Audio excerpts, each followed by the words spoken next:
Good morning and welcome to Teddy Talks for Wednesday, April 29th, 2020. I'm your host, Joe Wiegand, coming to you from Medora, North Dakota, gateway to Theodore Roosevelt National Park and home of the Theodore Roosevelt Medora Foundation. I have enjoyed the month of April with you every morning, and perhaps you're catching later at YouTube or Spotify. My thanks to everyone at the Theodore Roosevelt Medora Foundation that makes this program available.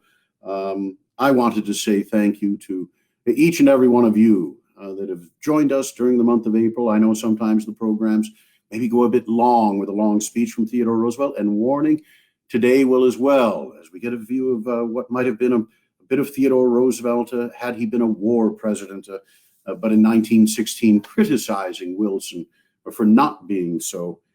We're going to start with a couple of birthdays to acknowledge in reverse chronological order. First, born on this day, April 29th, 1872 in New York City, Harry Payne Whitney. Harry Payne Whitney, his father was William Collins Whitney, not only in his own right a successful businessman, part of the very well established and very successful Whitney family of Massachusetts, Maine, and New York City. William Collins Whitney served as Secretary of the Navy in the second Cleveland administration. Amongst the ships built during that time, the USS Maine. And most give good scores, and I think probably Theodore Roosevelt as a Navy man, eventually serving as Assistant Secretary of the Navy some short years later, that he would have given high marks to William Collins Whitney. He's given credit for making sure we had a domestic armor plate manufacturing industry supported by the United States Navy. Harry Payne Whitney is father to Flora Payne Whitney, namesake of his mother, Flora Payne, and then his daughter, Flora Payne Whitney, was engaged to Quentin Roosevelt at the time when Quentin Roosevelt died in France in 1918. Theodore Roosevelt had all but pleaded with the children, Flora and Quentin, to marry before he went to France. The rights of having that, at least that one bright night of passion before leaving, something in those regards, about as close as one might come to finding that sort of issue of passion, passionate love written about by Theodore Roosevelt. Quentin and Flora, a delightful book left to us by a wonderful fellow, Chip Bishop. It's not the only book that the late Chip Bishop, pride of Cape Cod, Massachusetts, wrote. He also wrote The Lion and the Journalist. That wonderful book is about his relative, Joseph Buckland Bishop, a journalist and appointed by Theodore Roosevelt to be secretary of the Panama Canal Commission. It's a wonderful opening of this book, and so you can get another good look at Quentin and Flora, and of course he in his World War I uniform, getting ready to head to Europe. He opens with Flora's debut, her debutante ball, held in Providence, and all sorts of fanciness going on there, and that her escort that night was Quentin. She had just turned 19. Quentin would not be 19 until November of 1916. It had been his freshman year, if I've got it right, that it had concluded at Harvard, and there's correspondence that shows that Flora for about a year was in a circle of friends with Quentin from New York City and Cambridge, Mass during school, and then the correspondence goes on to become a bit more serious, and their time together becomes a bit more intimate in the months between that debut in 1916 and Theodore Roosevelt's son Quentin heading off to Europe in the war. One of the things that fascinates me about this era, and that I like to explore connections, Harry's brother, so Flora's father, Harry Payne Whitney, his brother, William Payne Whitney, known as Payne Whitney, married Helen Hay. That's the daughter of Clara and John Hay. John Hay, Theodore Roosevelt's Secretary of State, private secretary to Lincoln so long ago, and friend of Theodore Roosevelt's father, Theodore Roosevelt. So this interconnection of these families, the dominance that came over the American political scene, in great part from these wealthy families of capital and manufacturing along the New England seaboard and down through New York and Philadelphia. This is part of the balance that Theodore tried to strike in the country. The influence and power of these wealthy capitalists and the growing influence of a labor movement, the need of the wage worker and the farmer to gain in some of this prosperity that was being built up in the country. And so it sometimes in history is, I find it fascinating. I love to hear others that know so much more than me to discuss what we might call the contrapositive, the what if in history. We often play the game of what if Theodore Roosevelt had won the election of 1912 as the Bull Moose progressive candidate. We might posit what if he had lived to see the 1920 election. What if Quentin Roosevelt had returned from World War I and married Flora Payne Whitney? Her father, Harry Payne Whitney, upon the death of his own father, inherited $24 million. And upon the death, that was in 1904, in 1917, when his uncle, the old naval hero Oliver Hazard Payne, died, another $12 million inherited.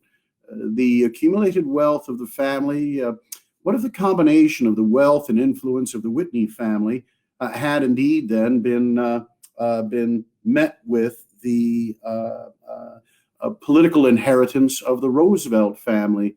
We always read that Quentin Roosevelt, dying so young, that he himself may have had a political future in front of him. And what if that political future involved having the wealth and influence of the Whitney family behind him? William Randolph Hearst, born this day, April 29th, 1863. That makes him 5 years younger than Theodore Roosevelt. He goes on to live until 1951, 32 years beyond Theodore Roosevelt. The son of the publisher of the San Francisco Examiner, when Hearst made his way to St. Paul's School in New Hampshire and then to Harvard College in Cambridge, Mass. Well, he was such a fun-loving prankster that he was dismissed from his studies at Harvard. Getting back to San Francisco, he was given control over his father's newspaper, and Hearst was able to add to the corral writers such as Ambrose Pierce, Mark Twain, Jack London, and the political cartoonist Homer Davenport. Hearst would go on to purchase the New York Journal, and then the famous battles between the Journal and Pulitzer's New York Herald began. And this penny paper war, this dive of yellow journalism where big, bold headlines and stories of scandal and crime and I don't know that it's the origin. If it bleeds, it leads. But these were the yellow newspapers associated with the yellow and colored cartoons of the Sunday papers. Hearst, of course, is given some regard as part of the instigation of our war with Spain over Cuba. His newspapers had been ginning up stories about the suppression of the Cuban patriots since the 1895 onset of the Cuban Revolution in its most immediate sense to Theodore Roosevelt. Cuban patriots were touring the United States using New York as a headquarters, and Hearst was amongst their most loyal supporters. But the truth and the exact details weren't always as important to Hearst as selling newspapers, perhaps. The statement that the cartoonist, the illustrator, Frederick Remington, was in Cuba on behalf of Hearst, and that he wrote back that there's no war here, and that Hearst replied by cable, you send the pictures and I'll supply the war. And that's generally agreed to be apocryphal. Hearst was also a politician, formally a Democrat, and twice during Theodore Roosevelt's administration elected to the United States Congress, its House of Representatives from New York. But during that same time, Hearst ran unsuccessfully for the presidency in 1904, unsuccessfully for the mayorship of New York in 1905, and unsuccessfully, I believe, for the United States Senate as well during that time period. Hearst is an influential fellow in American history, and in great part for the fact it was actually mayor of New York City twice, 1905 and 1909, and for the governorship of New York in 1906. Hearst is remembered perhaps by our generation most as being the sketch for the protagonist in Citizen Kane, the movie starring Orson Welles. Interesting that movie was made still while Hearst was extremely influential. Though he had been an early supporter of Franklin Roosevelt, he broke with Roosevelt and his Hearst newspaper empire, which included magazines of all sorts, some of the most famous magazines in the United States. Hearst was relentless in his attacks of Franklin Roosevelt. And from another wonderful resource, and something I might recommend to you out there, Theodore Roosevelt's History of the United States by Daniel Ruddy. It's a wonderful compendium of things that Theodore Roosevelt wrote. Very often here at Teddy Talks, I'll be sourcing speeches by Theodore Roosevelt, state papers by Theodore Roosevelt, sometimes augmented by the statements he made in private letters. All of this that he wrote about William Randolph Hearst that I'll read briefly are from private letters that Mr. Ruddy has brilliantly put together in his compendium, extremely well footnoted throughout. So these statements about Hearst come from about a half a dozen different letters dating from 1899 through some of the later years of Theodore Roosevelt's presidency. So a little bit about William Randolph Hearst in the viewpoint of Theodore Roosevelt. It is a little difficult for me to give you an exact historic judgment about a man whom I so thoroughly dislike and despise as I do Hearst. I think that he is a man without any real principle, that though he is posing as a radical, he is in reality no more radical than he is conservative. But when I have said this, after all, I am not at all sure that I am saying much more about Hearst than could be probably said, or which should contain a large amount of truth if said, about both Winston Churchill and his father, Lord Randolph. I have been tempted at times to smash into that leprous spot upon our civilization, Hearst's New York Journal, by way of a heavy libel suit, criminal or civil, but it has been a question with me if they would not gain by the advertisement. Of course, all they would care for would be the pecuniary loss. Hearst and Brisbane are engaged in carrying on their profession on terms which make the trades of the pimp and the panderer seem respectable by comparison, and there is no good in any argument that does not touch either their pockets or their hides. Hearst's private life has been disreputable. He is now married, and as far as I know, entirely respectable. His wife is a chorus girl or something like that on the stage, and it is, of course, neither necessary nor advisable, in my judgment, to make any allusion to any of the reports about either of them before their marriage. It is not the kind of family which people who believe that sound home relations form the basis of national citizenship would be glad to see in the executive mansion in Albany, and still less in the White House. Hearst has edited a large number of the very worst type of sensational, scandal-mongering newspapers. They have been edited with great ability and with entire unscrupulousness. The editorials are well written and often appeal for high morality in the abstract. Moreover, being a fearless man and shrewd and far-sighted, Hearst has often been of real use in attacking abuses which benefited great corporations, and in attacking individuals of great wealth who have done what was wrong. In these matters, he has often led the way. I disapprove of the whitewash brush quite as much as of mudslinging, and it seems to me that the disapproval of one in no shape or way implies approval of the other. He will never attack any abuse, any wickedness, any corruption, not even if it takes the most horrible form, unless he is satisfied that no votes are to be lost by doing it. He preaches the gospel of envy, hatred, and unrest. His actions so far go to show that he is entirely willing to sanction any mob violence if he thinks that for the moment votes are to be gained by doing so. He, of course, cares nothing whatever as to the results to the nation in the long run of embroiling it with any foreign powers, if for the moment he can gain any applause for so doing. He cares nothing for the nation nor for any citizens in it. If the circumstances were ripe in America, which they are not, I should think that Hearst would aspire to play the part of some of the least worthy creatures of the French Revolution. There is, I believe, literally nothing at which he would not stop in the way of adding fuel to the fire of discontent, reasonable and unreasonable, innocent or fraught with destruction to the whole body politic. He is the most potent single influence for evil we have in our life. I certainly feel that neither Tweed nor Benedict Arnold began to do as much damage to this country as Hearst has done. And of course, the reference in the end there to Boss Tweed of the New York Tammany Hall. We're going to soldier on that strong language about William Randolph Hearst. In case we drop off, I'm going to have a brief speech given in St. Louis in 1903 to the National and International Good Roads Convention. And then at length and hopefully through to its end, a longer speech given in 1916, National Duty and International Ideas, a speech of Theodore Roosevelt before the Illinois Bar Association at Chicago, April 29th, 1916.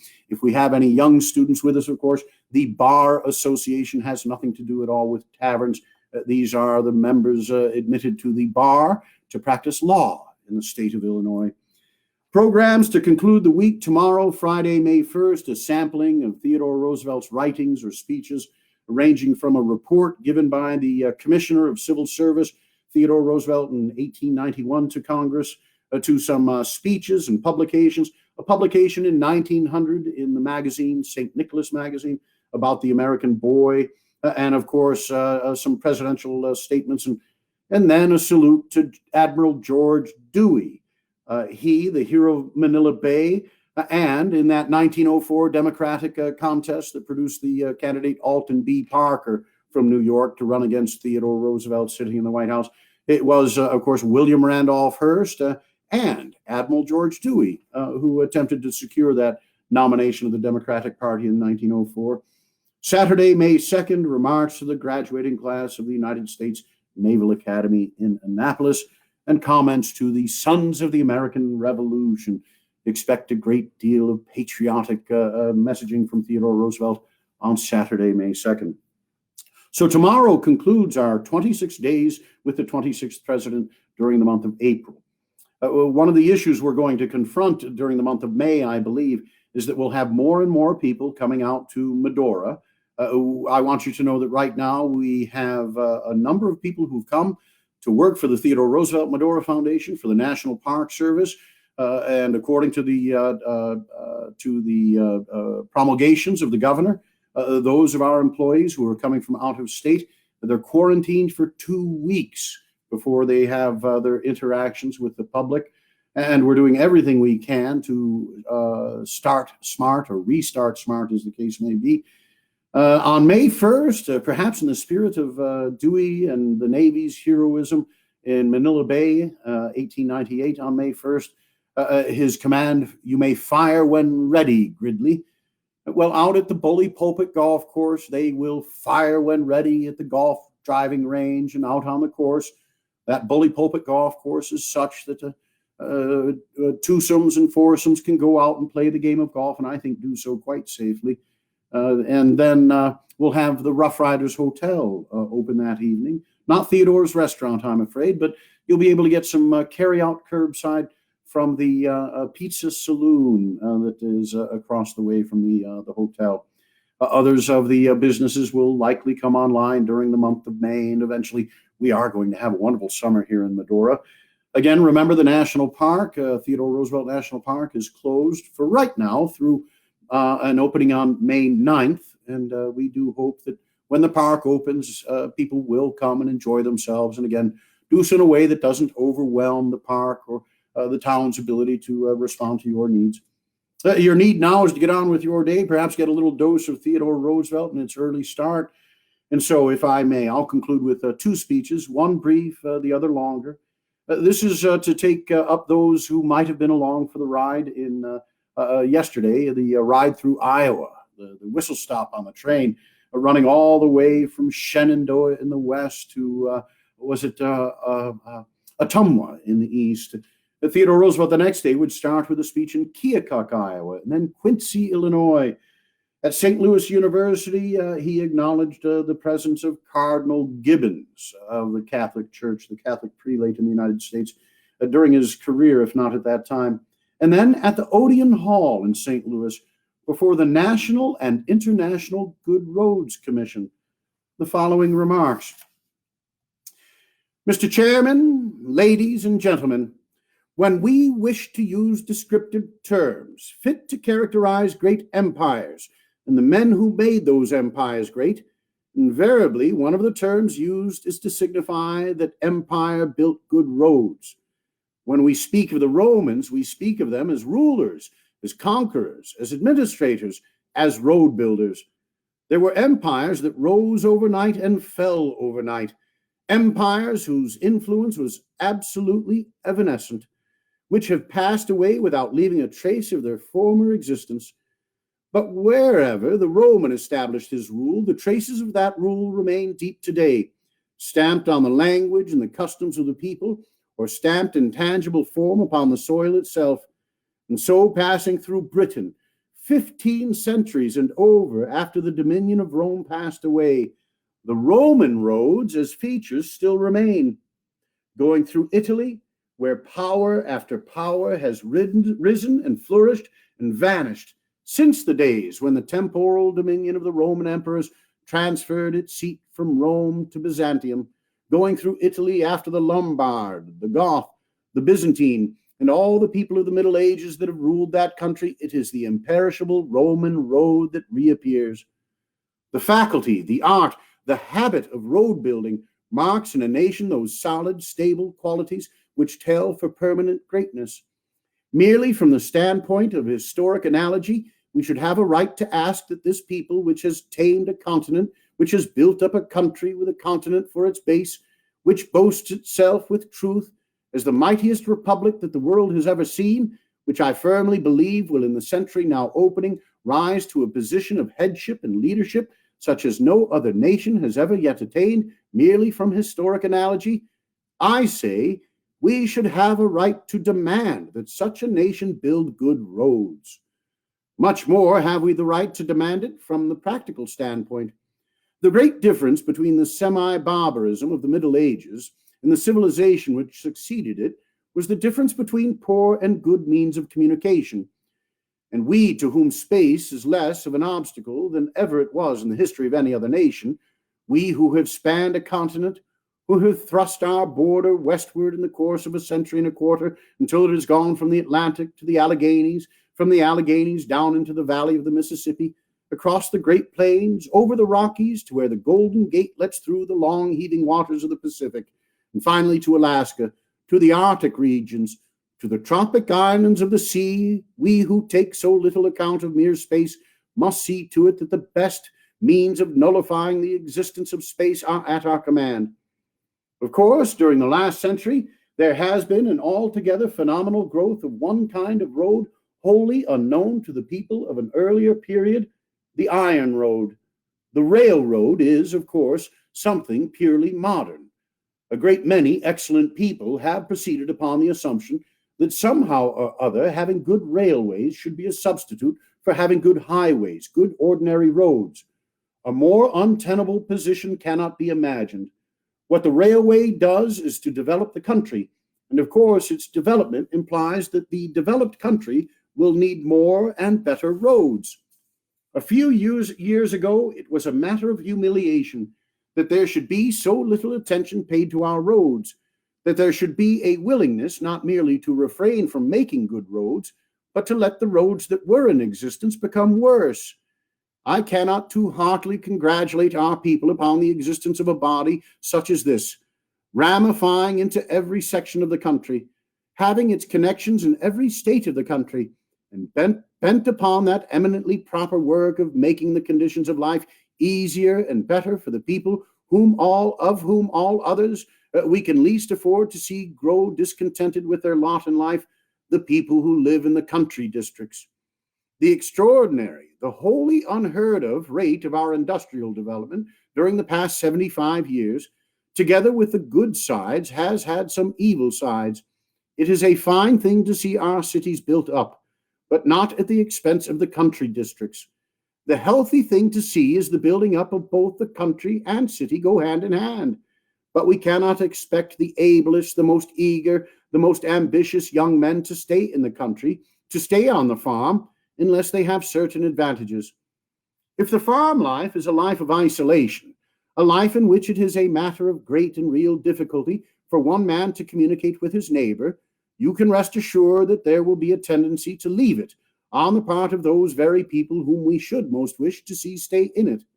It is a good thing to encourage in every way any tendency which will tend to check an unhealthy flow from the country to the city. There are several such tendencies in evidence at present. The growth of electricity as a means of transportation tends to a certain degree to exercise a centrifugal force to offset the centripetal force of steam. Exactly as steam and electricity have tended to gather men in masses, so now electricity, as applied to the purposes which steam has so long claimed as exclusively its own, tends again to scatter out the masses.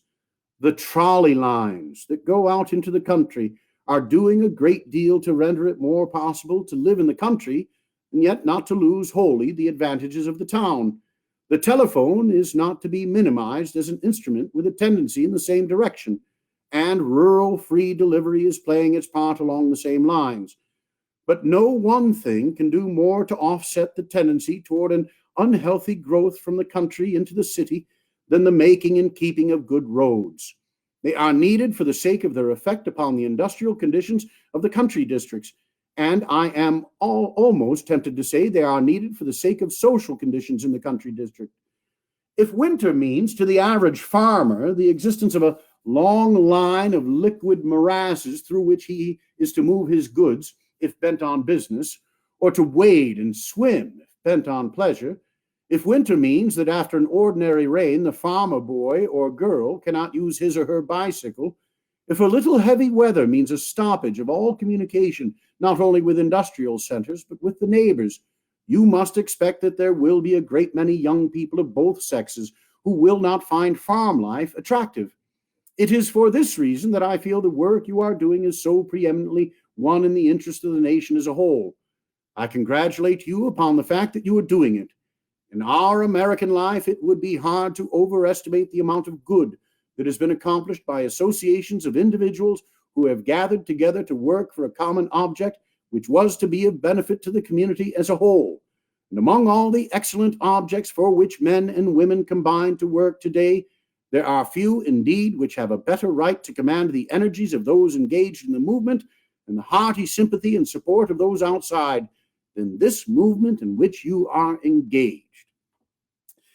What I really appreciate about having found this speech and brought it to you today is that part of Theodore Roosevelt's primary justification for roads, if the railroads and their spurs have all connected us and helped to the development of the countryside, and then these products are feeding back into the railroads, that it's the roads through the country districts, as he calls them, that improve the quality of life in the country districts, that will keep the young people and the brightest and ablest of those young people out in the country districts.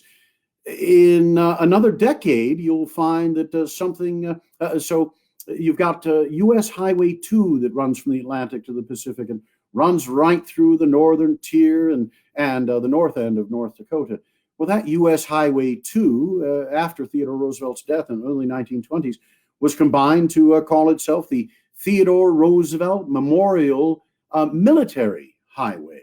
The justification for the spending of federal dollars was in part our ability to move our military units across the country and to do so in a speedy fashion.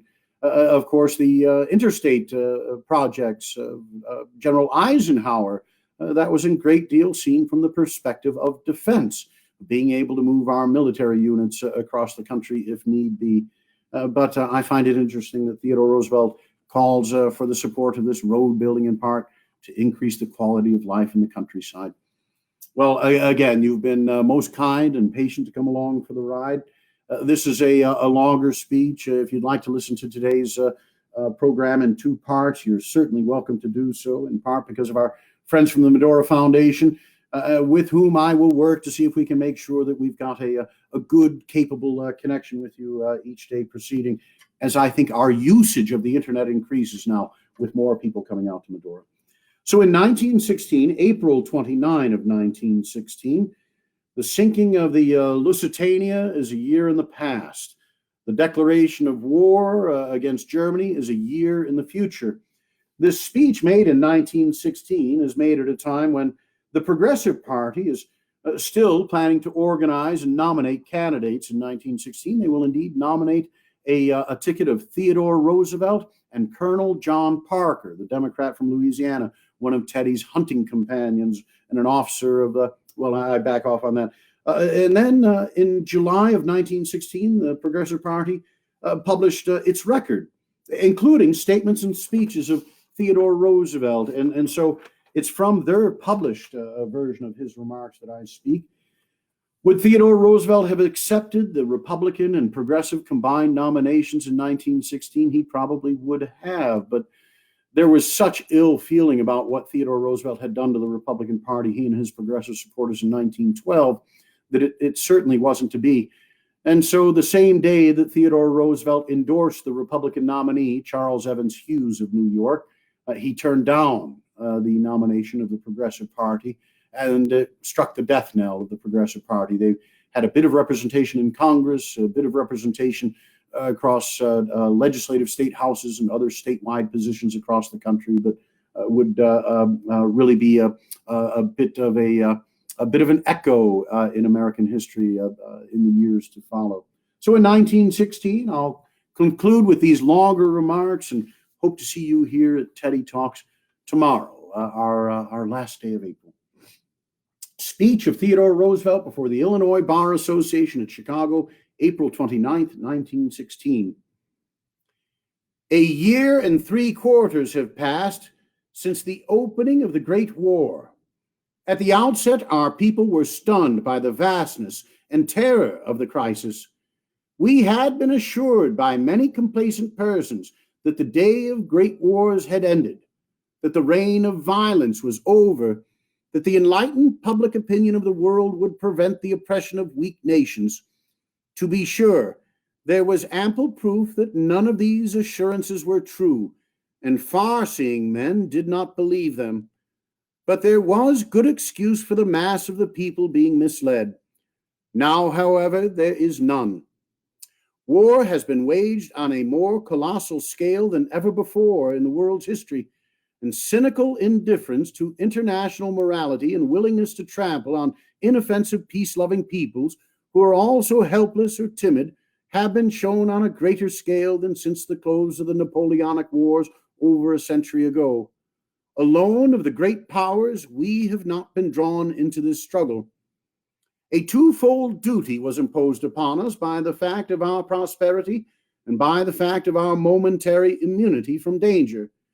This twofold duty was, first, to make our voice felt for the weak who had been wronged by the strong, and for the international humanity and honor, and for the peace on terms of justice for all concerned.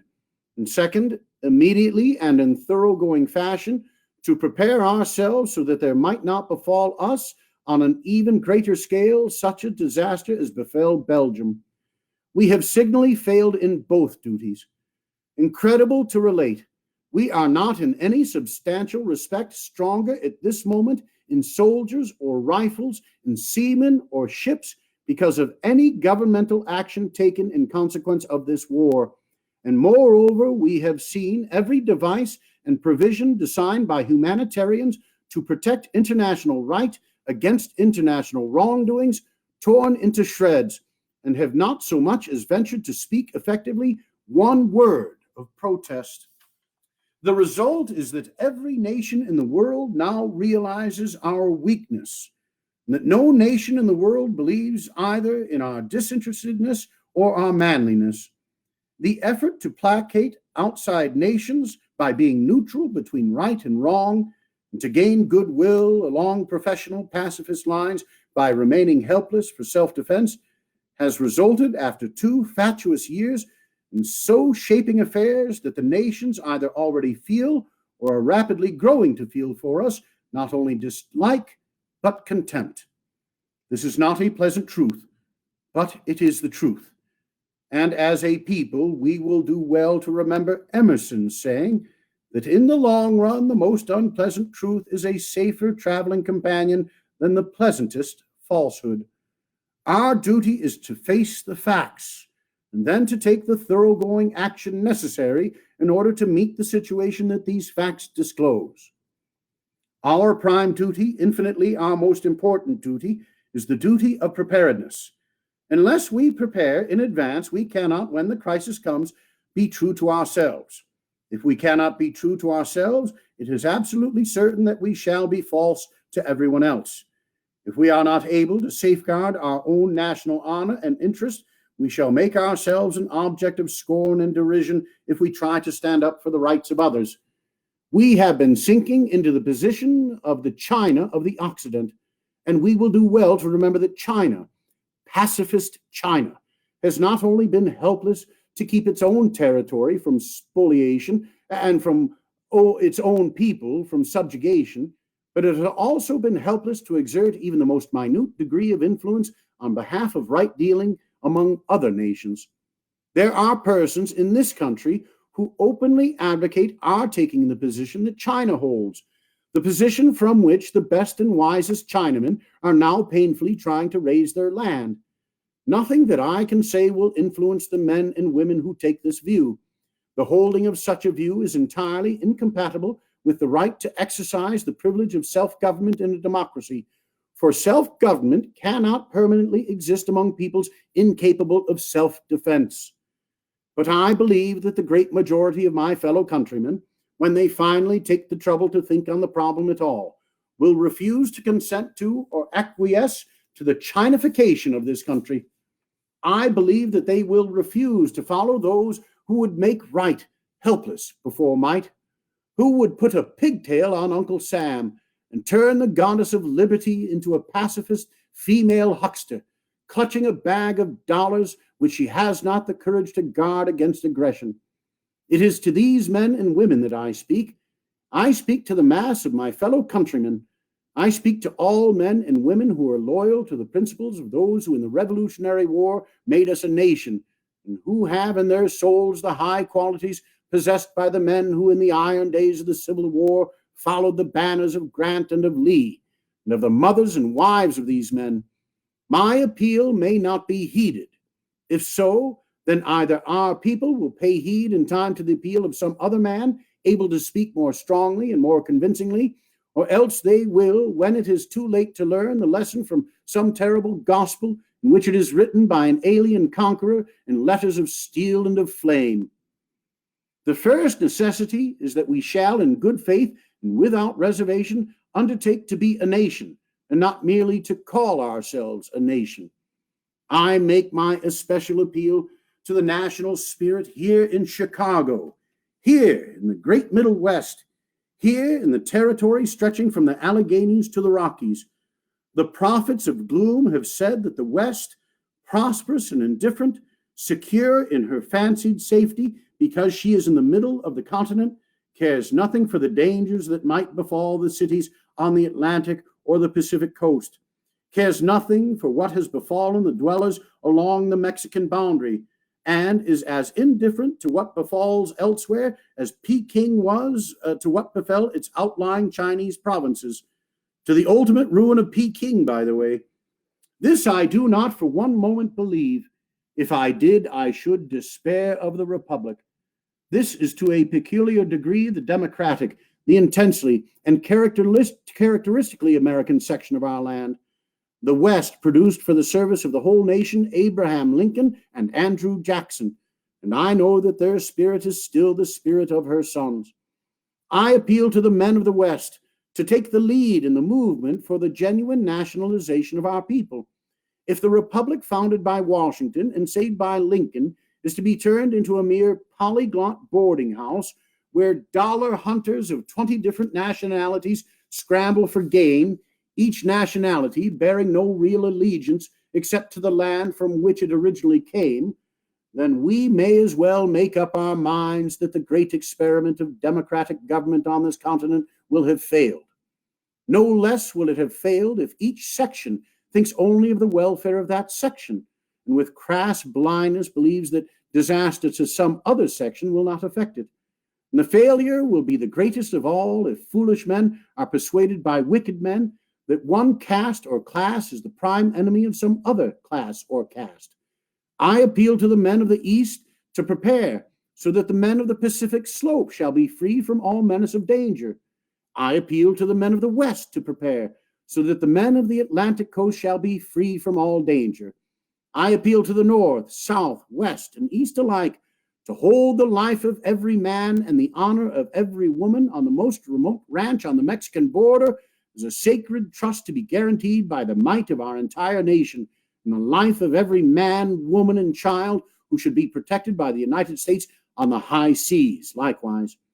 I appeal to every good American, whether farmer or merchant, businessman or professional man, whether he works with brain or hand, anything of disgrace or dishonor that befalls our people anywhere is a vital moment to all of us, wherever we live, and any deed that reflects credit on the American name is a subject of congratulation for every American of every section of this country. I speak of the United States as a whole. Surely it ought to be unnecessary to say that it spells as absolute ruin to permit divisions among our people along the lines of creed or of national origin, as it does to permit division by geographical section. We must not stand merely for America first. We must stand for America first and last, and for no other nation second, except as we stand for fair play for all nations. There can be no divided loyalty in this country. The man who tries to be loyal to this country and also to some other country is certain in the end to put his loyalty to the other country ahead of his loyalty to this. The politico-racial hyphen is the breeder of moral treason. We are a new nation, by blood akin, to but different from all the nations of Europe.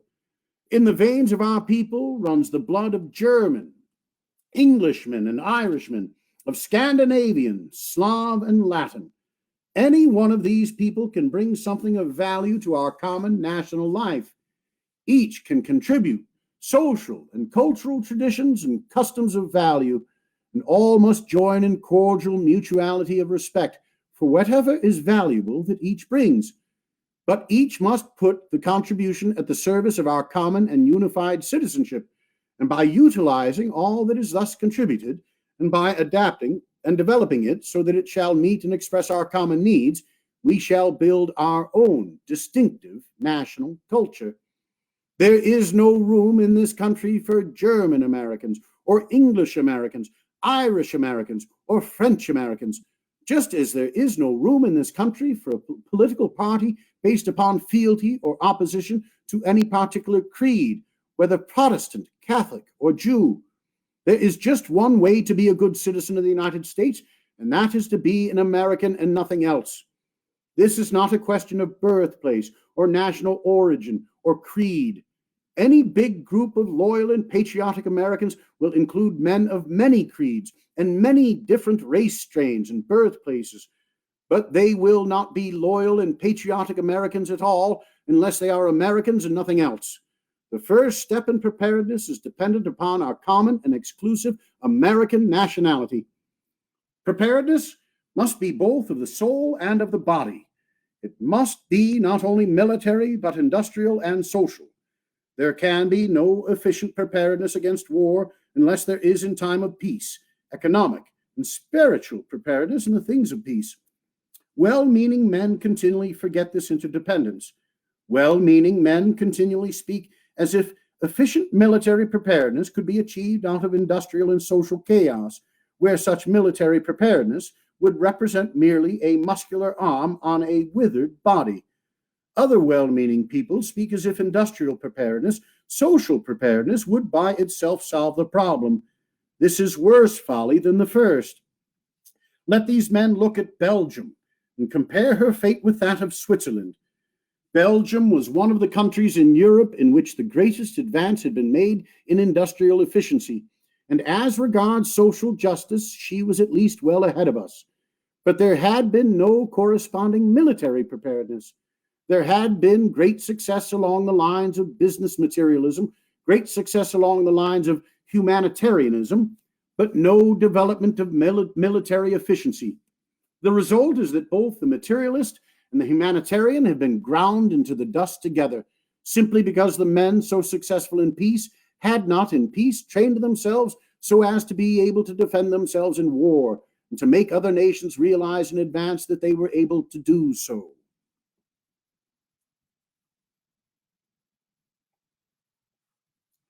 If our people are not willing to study the lessons of history, let them look at what has gone on before their eyes in China.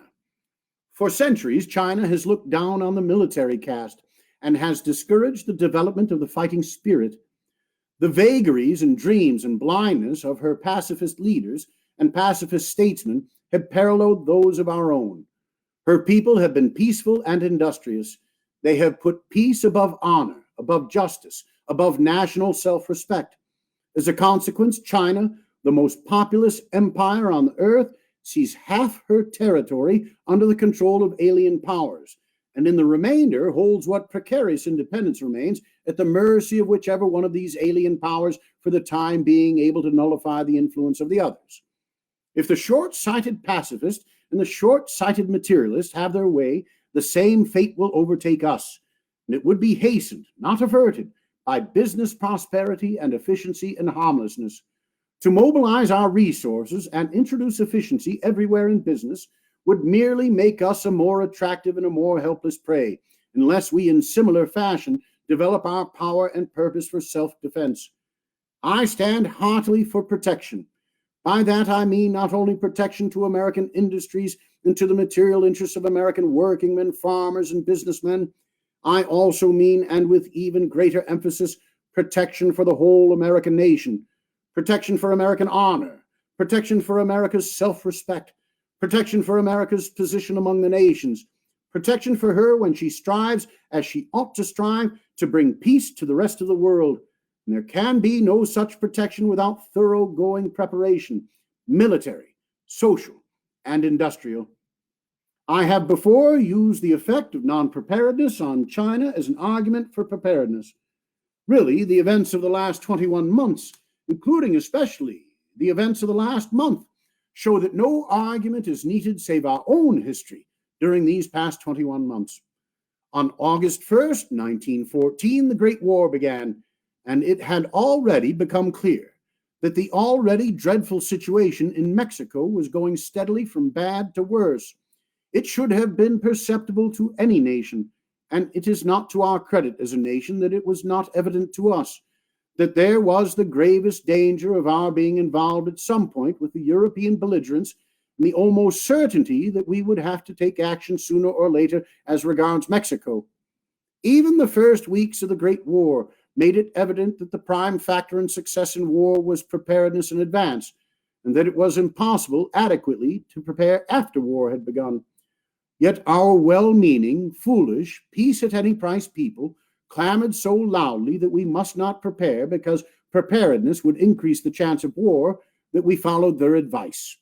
6 months went by without one particle of preparation by us. Our army and navy remained as weak as ever. Nothing of any sort was done to help put our industries in shape to help us in the event of war. The professional pacifists hailed this refusal to exercise precaution in the face of the hurricane as an evidence of virtue on our part.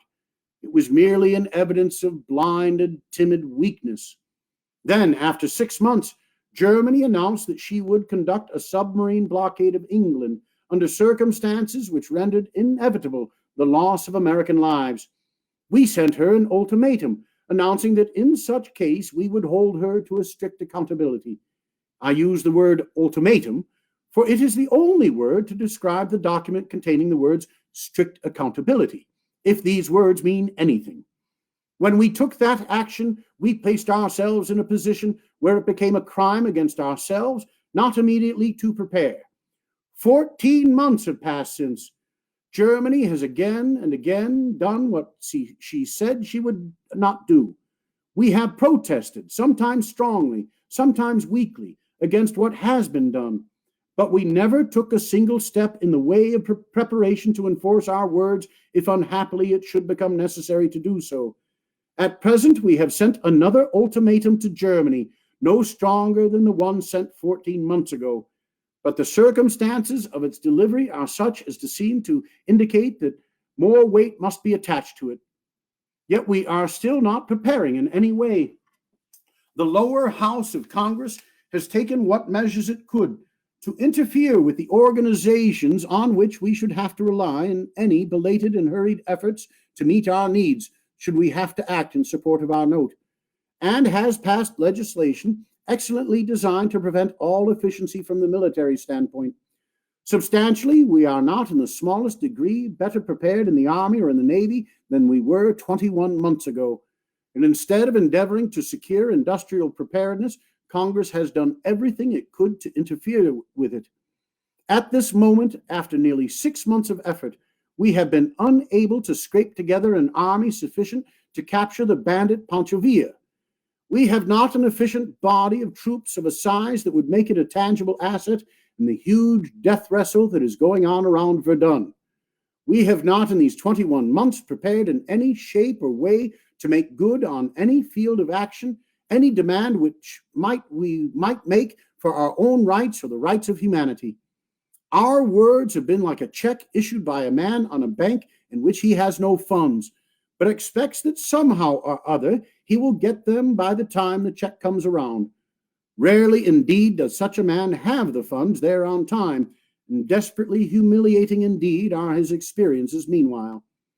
If we meant what we said in our strict accountability note 14 months ago, then we have followed a policy both wicked and cruel in its neglect of the lives of our men, women, and children by deliberately refusing to follow up any program of preparedness, whether in our Army or Navy or our industries. Now, if under these circumstances war does come, all of the men who think as I do will stand promptly by the country. We will go to the war, but we shall expect to pay a heavy penalty with our own blood and the blood of those dearest to us for the failure to prepare during the past 21 months.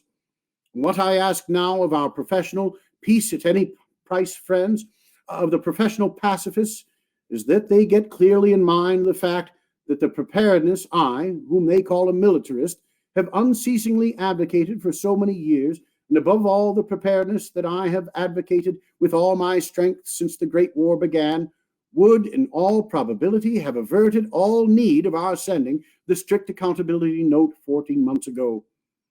If now there is no war, it will be proof positive that if 14 months ago we had made it evident that we meant what we said, Germany would have abandoned her submarine policy and the lives of thousands of non-combatants, including many hundreds of women and children, would have been saved, so that their blood is at our doors because we failed when we sent that note to show that we meant what we said. If, on the other hand, war does come, it will be a cruel and a dreadful thing that, having had the amplest opportunity and time to prepare for it on the largest scale, we drifted into it stern foremost, having shown ourselves helplessly unable to provide in the smallest degree to make our vast strength effective. We need, beyond everything else, a first-class Navy. We cannot possibly get it unless the naval program is handled with steady wisdom from the standpoint of a nation that accepts the upbuilding and upkeep of such a Navy as cardinal points of continuous policy. There should be no party division along these lines. A party which, whatever its views are on other subjects, stops the upbuilding of the Navy or lets it be impaired in efficiency should be accepted as false to the vital interests of the American people. The Navy should be trained in deep water, in salt water, and it should be trained always with one end in view, to increase its fighting efficiency. It is not an educational institution. It is Uncle Sam's right arm of defense, and that arm is meant to hold the sword and not the pen. The minute the effort is made to turn a battleship into an ambulatory schoolhouse, we spoil the battleship without getting the schoolhouse. The minute we fail to treat the Navy as the one most vitally important international asset of the nation, which it is imperatively necessary to keep to the highest standard of efficiency, disregarding all other matters in connection therewith, that very minute we lay the seeds for the conditions which result in submarines that cannot go under water and aeroplanes that do not fly. The Navy is by no means all sufficient, but the special part it plays is of more importance even than the very important parts to be played by other arms.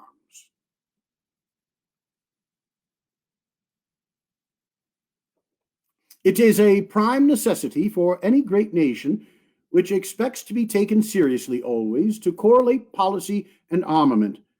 There never should be a treaty made or a policy announced save after careful consideration whether our prepared strength is sufficient to make the treaty respected or that policy observed.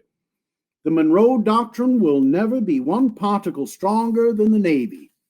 Our hold on the canal, our power of protecting our own citizens abroad and defending our own coasts, all these depend upon other considerations also, but among the various vital factors, none of which can be neglected, the Navy stands foremost.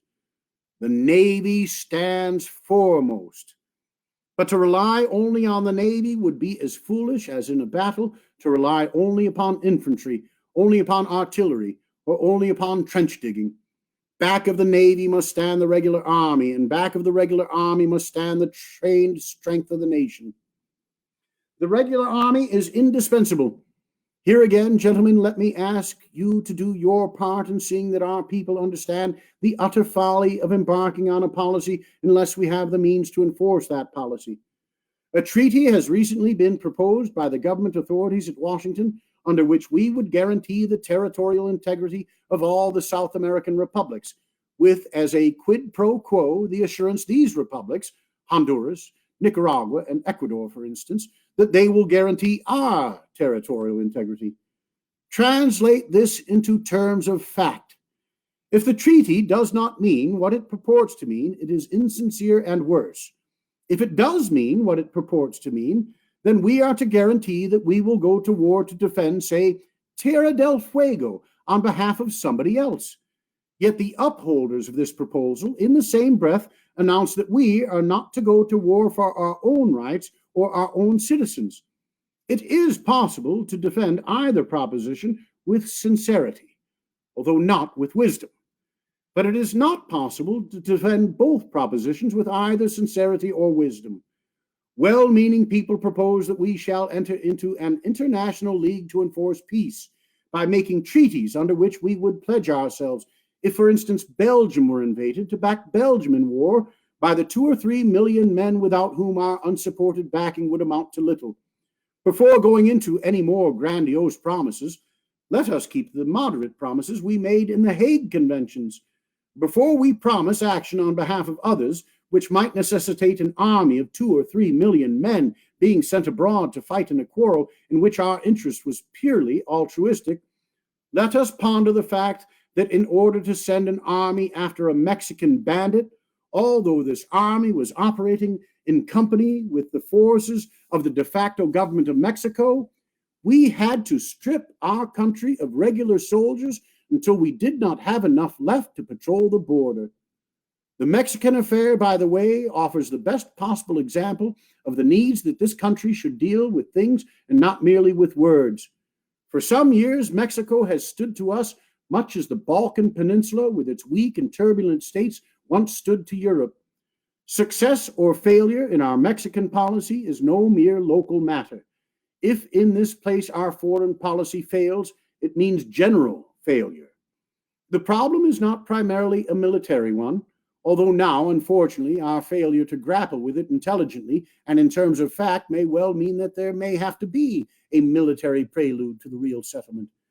The settlement itself will come only when we make up our minds to render constructive and disinterested service on a common sense basis, as we so successfully did in Cuba.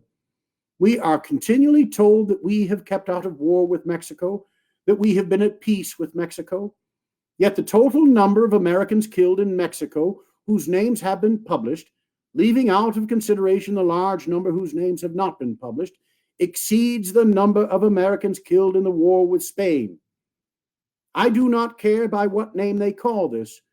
Perhaps we have not been at war with Mexico, but twice we have been at war with Mexico, and the Mexicans have been industriously at war with us to the extent of repeatedly killing our men, women, and children, and repeatedly insulting our flag.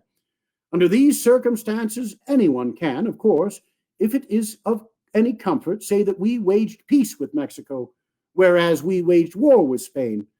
But the net result has been that the war with Spain cost less in life and property to both sides than our peace with Mexico has been costing, and that when the war with Spain was through, it was settled, and as a result, greater peace and prosperity came to Cuba, the Philippines, and Puerto Rico than they had ever in all their previous history known, whereas the peace with Mexico continues to rage with unabated ferocity, with all the accompaniments of murder and violence.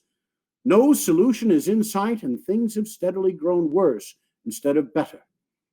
Surely, the utter inadequacy of our army must have been made evident to every thinking man by what has occurred on the Mexican border. After tame submission to innumerable injuries, one bandit raid was so flagrant that our army followed the raiders. The army was in such condition that the immediate pursuit, which would have ensured prompt success, could not be undertaken. And after over a month had passed by, and after well nigh our entire mobile army had been called upon, we were still entirely unable to deal adequately with the situation. Remember that a month covered the time from the opening of the Great European War to the Battle of the Marne.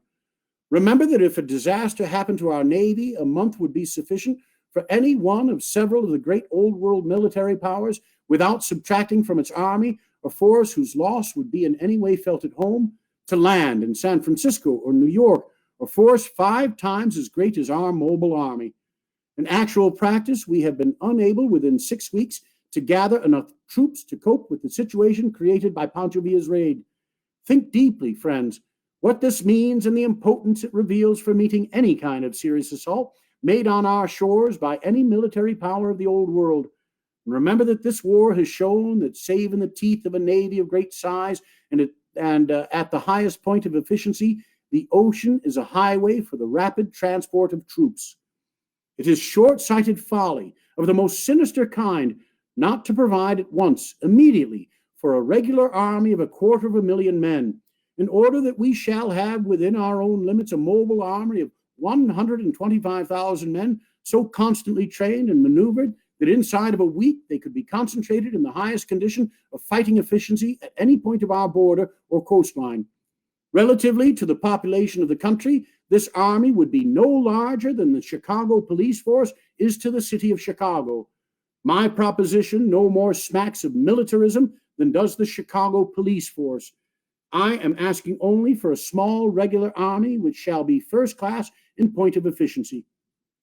Remember always that there is no real value in half preparedness.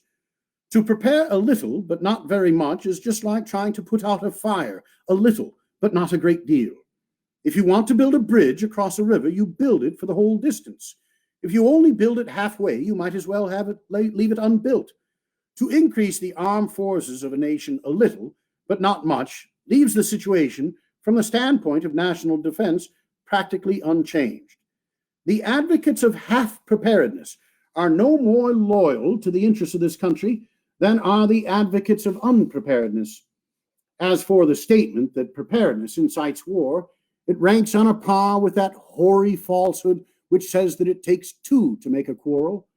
With the fate of Belgium before our eyes, no man, not willfully blind to the truth, can question that absolutely good conduct, absolute peacefulness, absolute devotion to industry, and the possession of a good government and the doing of justice at home and abroad, all put together, do not by one moment delay or in the smallest degree work to prevent an attack from a powerful militaristic nation outside if there has been failure of military preparedness on the part of the attacked nation, and if the militaristic nation thinks it advantageous to make the attack. Preparedness is like fire insurance. There are individuals so wicked that they insure their houses for the purpose of setting fire to them. Likewise, there are nations which prepare in order to commit aggression on other nations. But the first fact does not alter the desirability of fire insurance for honest men, nor does the second fact alter the desirability of preparedness for self-defense on the part of peaceful and well-behaved nations. The preparedness of a big, highly efficient navy and a small, highly efficient regular army will meet our immediate needs and can be immediately undertaken. But ultimately, and to meet our permanent needs, I believe with all my heart in universal training and universal service on some modification of the Swiss and Australian systems adapted to the needs of our American life. Such training would not merely, indeed, perhaps not primarily, be a benefit from the military standpoint, although the good from this standpoint would be inestimable. It would not take our young men away from their life work. It would, on the contrary, help to fit them for their life work, make them more valuable socially and industrially, train them to order, discipline, the power to enjoy and make use of self-respecting liberty, the power to cooperate with their fellows. It would be an antiseptic to militarism. For Switzerland and Australia are the least militaristic and most democratic of commonwealths. It would be done in the schools and then by 4 to 6 months' work in the field when they leave the schools. It would mean only extending the system already admirably applied in Wyoming. With such a system, we should be guaranteed forever against the kind of conflict which is known as a rich man's war and a poor man's fight. We should never have a war unless the people who were to fight it deliberately determined upon it. It would be a war waged by the people for the people.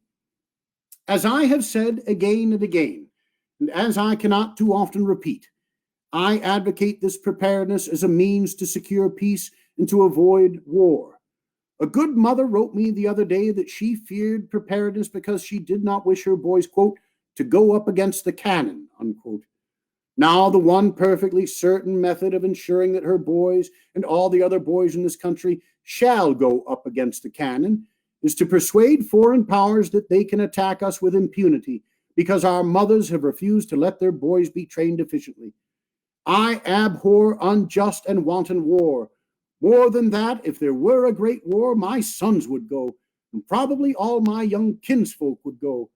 If the war became serious enough, I would have to go.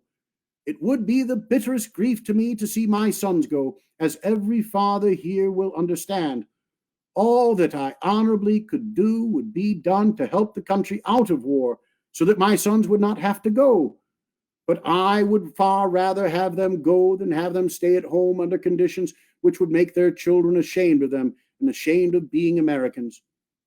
Our foreign policy should be managed on the basis of showing courteous regard for the rights and the feelings of others, and a refusal to be irritated over or take offense at trifles, but at the same time an equally courteous but resolute insistence upon our own rights.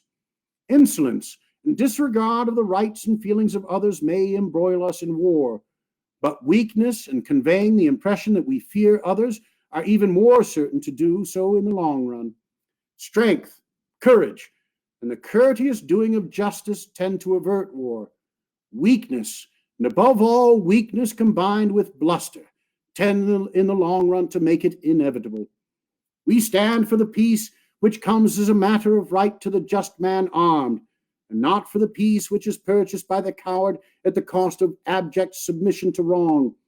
The peace of cowardice ultimately leads to a war as the end of a record of shame. Industrial service is essential. There can be no full preparation for military service unless there is industrial preparation. Few of our people have even the slightest idea of the enormous amount of supplies of every kind necessary to carry on modern war. The quantities of food, clothing, rifles, cannons, shells, cartridges, medical supplies, automobiles, railway cars, high explosives. If the supply of raw materials gives out, if skilled laborers fitted for manufacture are not to be found, if the deliveries of goods are not made with the promptness and certainty only to be obtained through perfectly organized industrial machinery, the result is that the loss would have to be made good by an incalculable wastage of life among our soldiers. Unless our industries are highly efficient and moreover are trained for this particular work in advance, the penalty will inevitably be paid in the shape of dreadful loss of life among our soldiers.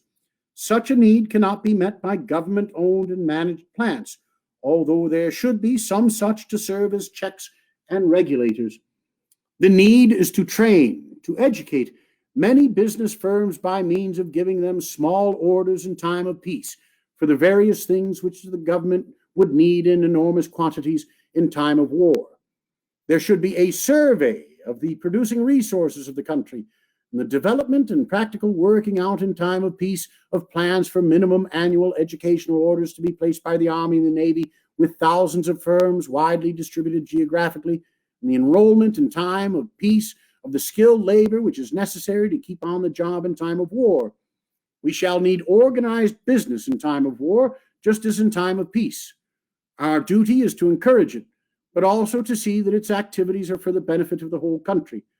The government should provide against excessive profit-making in time of war, and it can only do this as a sequence to reasonable encouragement of the many private plants which in the event of war could be trusted to do public business. These plants, through some such systems as the annual educational orders above referred to, could be made ready for efficient munitions work in time of war.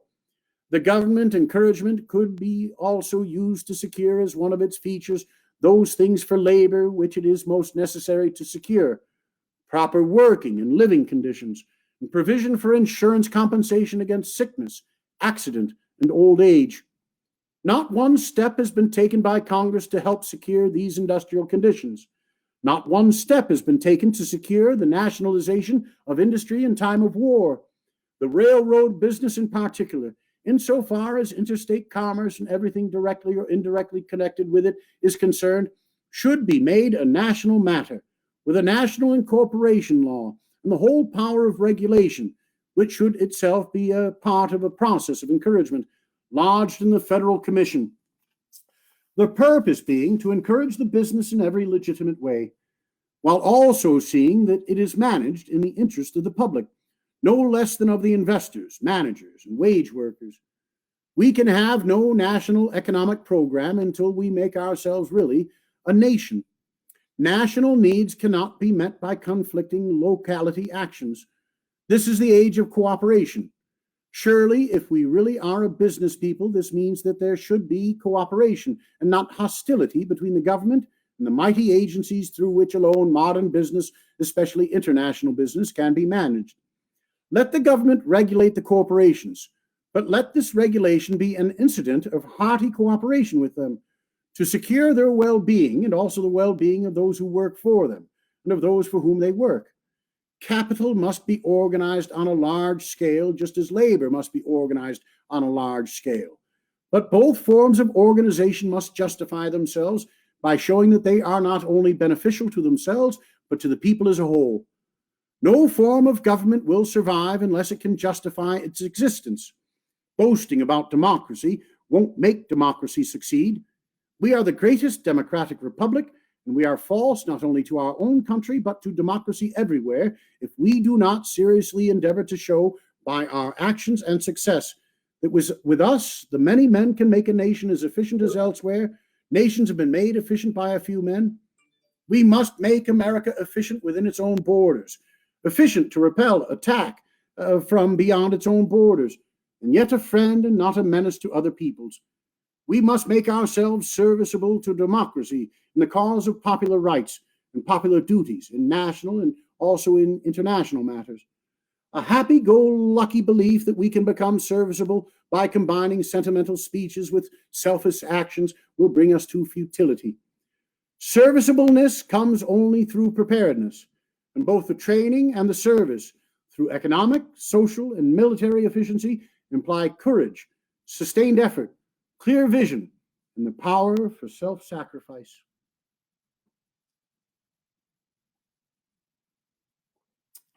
I speak for military preparedness. I speak for industrial preparedness. I speak for the performance of international duty, which can only come when we fit ourselves to do our duty to ourselves and when we have made up our minds never to make a promise to any other nation which cannot be kept, which ought not to be kept, and which will not be kept. I speak of all of this in the interest of national unity and manhood and of international peace and of the service to our country and of the world at large. It is our duty to secure justice and well-being at home, but we live in a fool's paradise if we think that we shall be permitted to secure such justice and well-being as the world now is, unless we are prepared to hold our own against all alien enemies. I appeal to the men of the West. I appeal to Americans everywhere to stand against the crass materialism which can show itself just as much in peace as in war. I appeal to our people to prepare in advance so that there shall be no hideous emergency which renders it necessary to submit to inordinate profit-making by the few simply because when the emergency comes, we must improvise at whatever cost the things that are for our sins we have failed to provide beforehand. We cannot afford to leave this democracy of ours inefficient. If we do, it will assuredly someday go down in ruin. We cannot afford to tolerate with cynical indifference the pork barrel theories of government so dear to the hearts of politicians of the baser sort. With a wealth of billions of dollars and a population of 100 million, we cannot afford to be in a condition of utterly unstable social and industrial equilibrium, nor to see our sons grow up steeped in a spirit of mere selfish individualism, without self-control or discipline or sense of cooperation or firmness of purpose. We have great individual capacity. This we must keep, but we must train it so that we shall have great collective capacity, so that there may be that collective democratic power and discipline without which no great modern democracy can be permanently subsist. We must not only do away with sectionalism, but we must see that our land really is a melting pot of citizenship, and that all peoples who come here become Americans and nothing else. We have equally to dread the sleek, well-fed materialist whose be-all and end-all in life are ease and comfort, and the base, selfish man who thinks only of his individual aggrandizement, and the foolish, boastful, wordy sentimentalist who, with amazing ignorance, fancies that Americans armed only with words can successfully oppose strong and brutal men with rifles. Our national character is in the balance. Americanism is on trial. If we produce merely the self-seeking, ease-loving, duty-shirking man, whether he be a mere materialist or a mere silly sentimentalist, if we produce only the Americanism of the grafter and the mollycoddle, and the safety first, get rich quick, peace at any price man, we will have produced an American faithful only to the spirit of the Tories in 1776 and the Copperheads of 1861, and fit only to vanish from the earth. Love of ease, shirking of effort and duty, unwillingness to face facts, the desire to comfort ourselves by words that mean nothing, all these spell worthlessness while our civilization lasts, and spell also a speedy and an ignoble end of that civilization. In this tremendous crisis of the world, if we think we can sit apart, do nothing, utter lofty platitudes, and devote ourselves only to money-making, we shall surely go down with a crash. I ask you of the West to take the lead in the effort for a robust and virile nationalism, fit and ready to cope with all possible dangers at home and abroad. I appeal to the spirit of sane common sense, which faces things as they practically are, and appeal also to that spirit of idealism which sees a great goal and struggles toward that goal. I ask for military preparedness and an arm to help the soul of the nation. I ask for it to quicken the national conscience, to help the national discipline. I ask that we prepare ourselves within. We cannot prepare ourselves within unless we also prepare against danger from without. You hate the waste and blood spilling of war. So do I. You cannot hate such waste and such blood spilling more than I do. The most lamentable of all the tragedies connected with blood spilling is the spilling of the blood of brave men too late to secure the end for which the blood is spilt. Under such conditions, there is no chance of triumph. The dreadful choice is between dying hopelessly for the right and yielding abjectly to triumphant iniquity. May we so act in the present that neither we ourselves nor our children's children shall ever in the future have to face so evil an alternative. We wish to secure peace, both for ourselves and for others. To do so, we must be strong and just, for weakness invites injustice at its own expense and is powerless to ward off injustice from others. I ask you to prepare so that we may secure peace for ourselves and for others, not the peace of cowardice, nor the peace of selfishness, but the peace of righteousness and of justice, the peace of brave men pledged to the service of this mighty democratic republic, and through that service pledged also to the service of the world at large. A rather lengthy speech, even by Theodore Roosevelt, answers on national duty and international ideas, given this date, April 29th, to the Illinois Bar Association at Chicago. Thanks again for your patience with technical issues this morning. Thanks for coming along for the ride for Teddy Talks. Thanks for sharing it with your family and friends. I look forward to seeing you here tomorrow for Teddy Talks. All the best from Medora, North Dakota, where Theodore Roosevelt said the romance of his life began. All the best. Goodbye. Good luck. See you tomorrow.